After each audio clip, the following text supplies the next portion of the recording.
Final week of this 12-week program. Time to test it out, guys, whether you're competing or whether it's just going to be a heavy day in the gym. I'm confident that you guys are very ready to kind of put everything together and see where you're at and get a good result.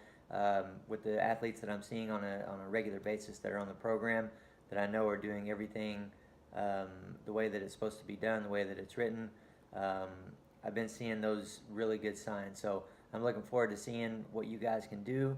And let's spend this last week here putting the finishing touches on there. And I'm just going to go over a few things here to explain a little bit about how we're going to put those finishing touches on. One of the things you're going to see, of course, is a lot of light Olympic lifting. I think the heaviest you have this week is going to be 80% in the snatch for like 5 reps. Okay, that's going to be toward the beginning of the week. Everything else is hanging way back and doing partial versions of the movements as well. So hanging back a whole lot there. Now, one of the things that might be a little bit confusing to you guys is the heavy squats and the heavy deadlifts that are in there. Remember that you guys had a back off week on those last week. All right, so we played with those numbers a little bit last week, held you back in the squat and the deadlift. You should, especially toward the middle or obviously at the end of the week where it's time to test, your legs should be feeling really good from that back off. But at the same time, we're going to bring you back up heavier on the squat and the deadlift for stimulation. Okay, so you're going to be recovered and ready for it. Don't worry about that. This is just part of the plan, part of the game to make sure you guys are very wired in and feeling strong and not lazy at the competition. Okay. That being said, the reps you're scheduled to go up heavier, but those reps are lower, and definitely overall in the squat and the deadlift, a lot less work than you guys are used to doing. So in that sense, it is still a back off, and also we have a couple bifill sets in there as we normally do. So if you need to hang back at those minimum numbers, if your body's just feeling not not great, one thing to keep in mind that's okay for now, and that's actually normal because your body knows that a test is coming. So I've, for myself and for other athletes, I've found so many times where it's just a matter of the mind knowing what's going on, what's happening, and it's kind of holding your body back for you a little bit. So I would say don't worry about it too much. But if you just feel like you need to hang back at those at the low end of those ranges, that's perfectly fine. You're still going to get some good work in. You're still going to get some decent weights in at those low ends to allow for some good stimulation as well. Okay. One thing, let me go back to real quick that I forgot to mention in the beginning. I'll try to remind you this at the end as well. Don't forget to check out that link at the top of the page for some competition recommendations. So I try to go through the whole process and help you out there, especially if you're competing.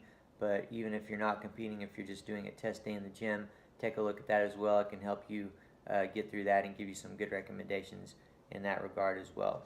All right. Wednesday of the 5-day program is going to be a very minimal day. You have snatch, squat, press in there along with the warm-up and some recovery stuff. So that's in there obviously for extra recovery. It's going to be a good extra recovery day.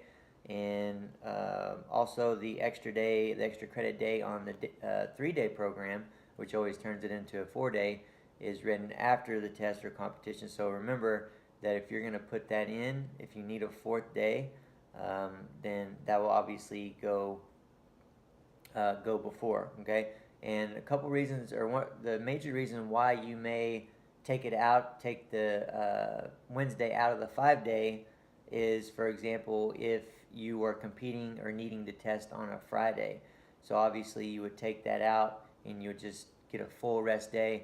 And then on the 3-day, the reason why you might put it in before the competition is if you're competing on a Saturday or Sunday and you need that to help you keep moving a little bit. So just a few examples of how you guys can use those workouts, either take them in or leave them out or put them in to make sure that you're best prepared for your test day or for your competition day.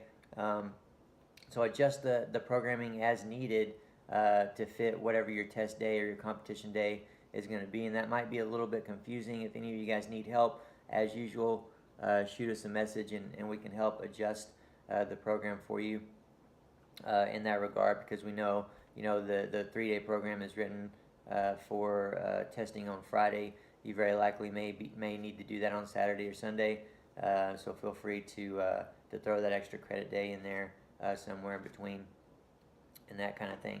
All right, guys, and again, that's basically it for this week. So want to remind you real quick again to take a look at the link at the top of the page for those recommendations. And best of luck to you guys. Have fun with it. Let us know how you're doing. And I'll be back next week to talk about when we'll be starting the next cycle, and we'll just keep moving right along. You will have one or two kind of lighter play weeks in there that we'll be programming for you guys to help you recover from all this work that you've been doing. But look forward to hearing how you guys do, and look forward to keep moving. Look forward to getting you on. Hopefully you guys will stick with us, and we'll get you on another cycle and go from there. So take care.